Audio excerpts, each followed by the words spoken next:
So long, long ago, not so far away,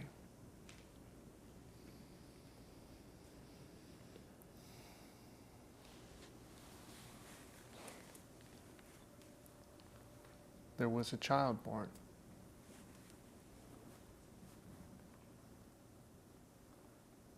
And that child's integrity, its nature, was to love and be loved. And just be a presence.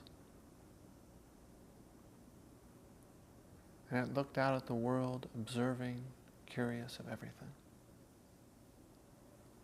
And its nature was to love and explore. And look at the world with eyes of wonder.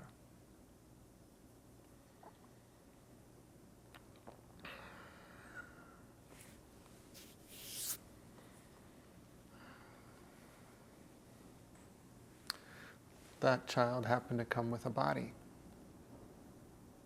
And that body was bound to have experiences.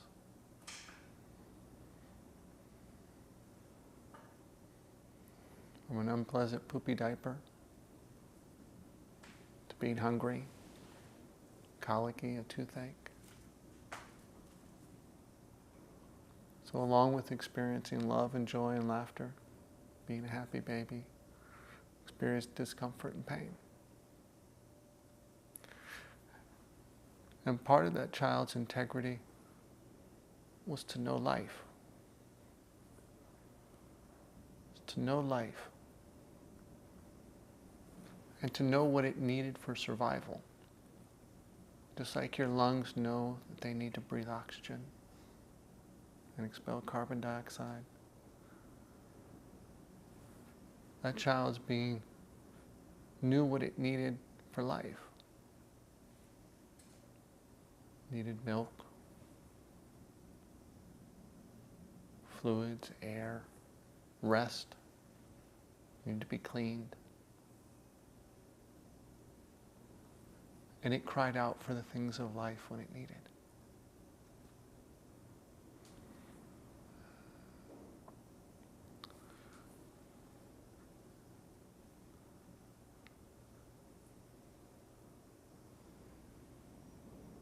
It needs that nurturing connection of love, attention, makes a difference to its soul.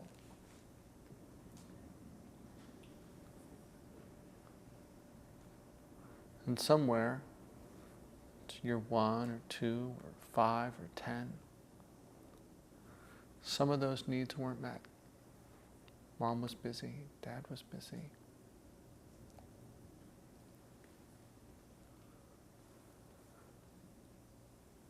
Fear developed, that instinct for life. I need.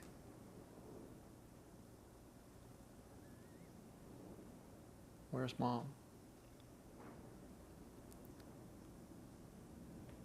An instinct for life, natural survival instinct, immediate, I need and I'm not getting.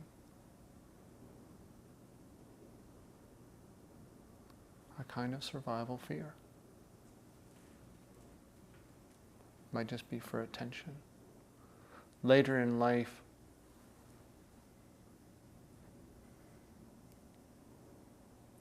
that might adapt somewhat.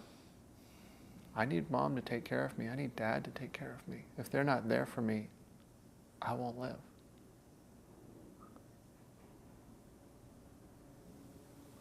Seeking out a nurturing presence.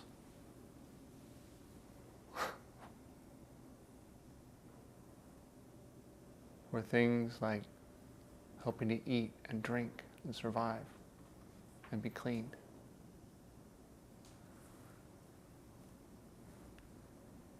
If we didn't have it, we longed for it, and then maybe we panicked for it.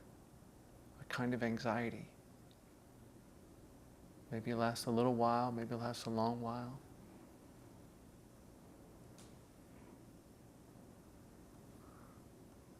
Sometimes even anxiety to be, is mom, dad, nurturing force there for me? We began to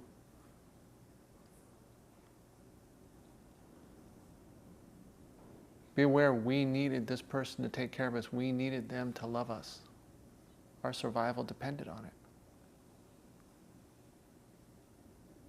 We needed them to accept us, love us, like us.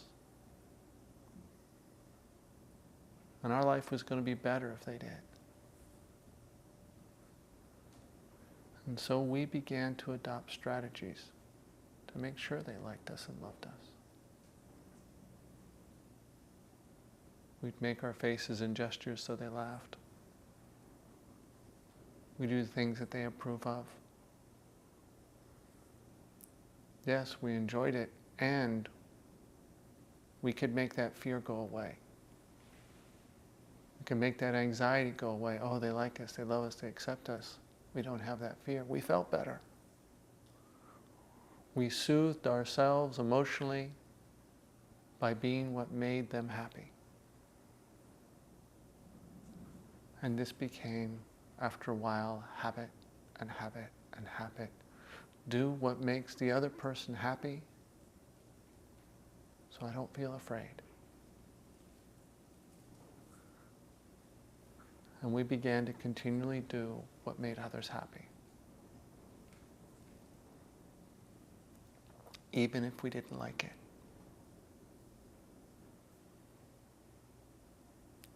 Even if it wasn't our nature. Even if we had to pretend.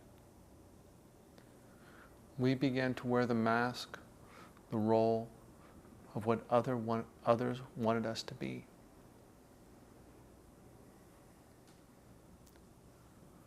We stopped being present with just being and became agitated and needy to be what others wanted us to be. And sometimes not even what others wanted us to be, what we imagined or assumed others wanted us to be. We would just try to be that and see if it worked.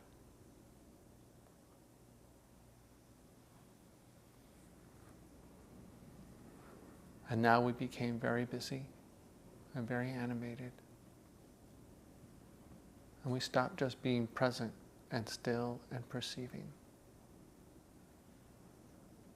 and feeling our own life force.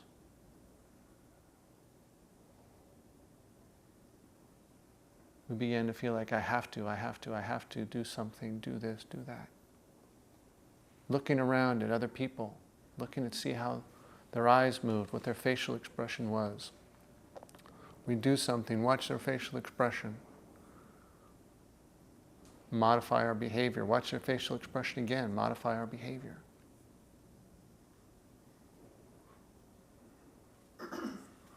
All to keep the fear away, the uncomfortable fear away, that would keep the pain away.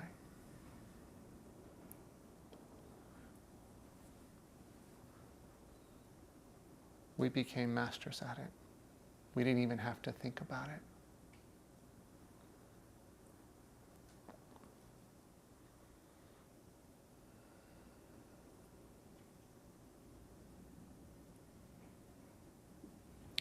This is the loss of our integrity. This is the loss of our innocence. This is the process of our domestication or socialization.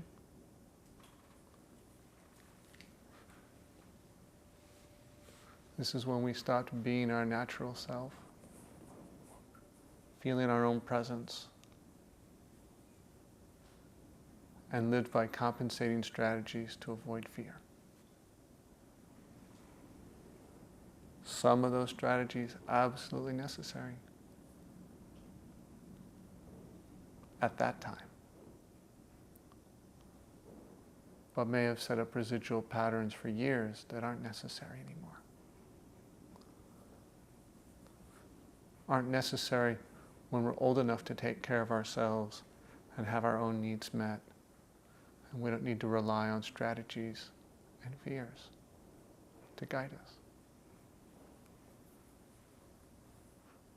It can be a time where we return to our integrity, return to our own presence, our authentic nature, to love and be loved.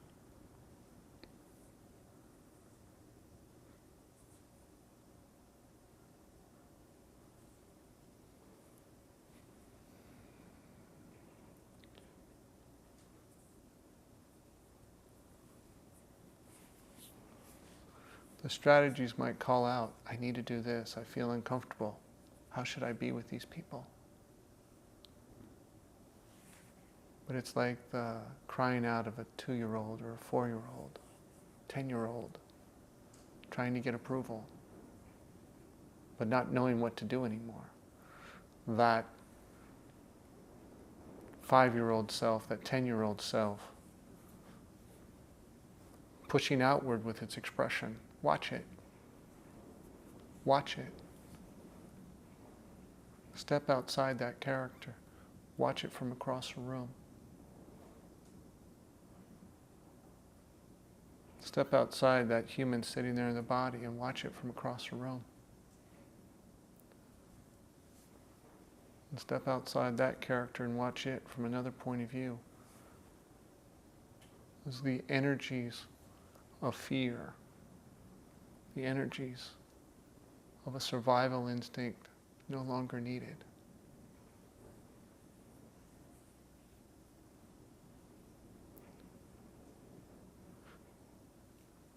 And you can adopt a new point of view and you can be present.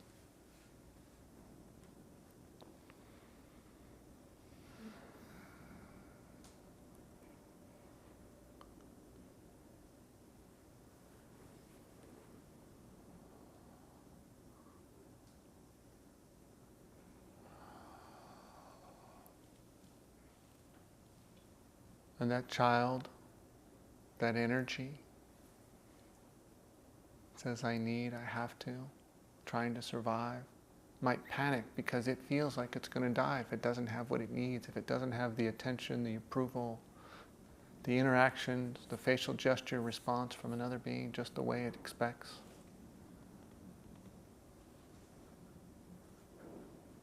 It might begin to shake and be afraid of dying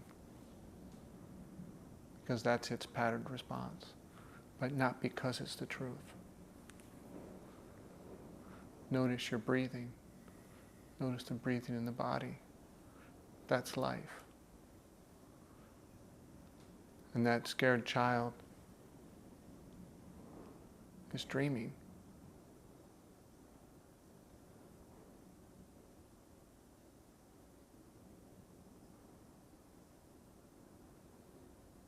It's just dreaming.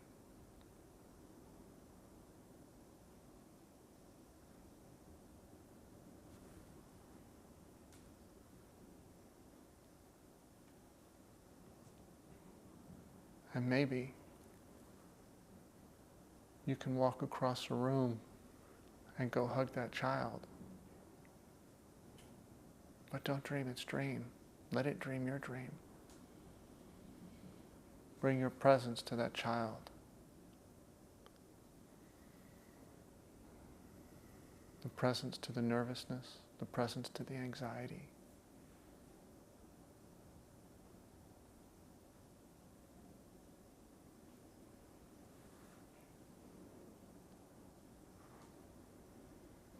It's your presence that will save you. I should say, you don't need to be saved, but it's your presence that can save that child from its fear, or save you from that dream's fear. And you are that presence.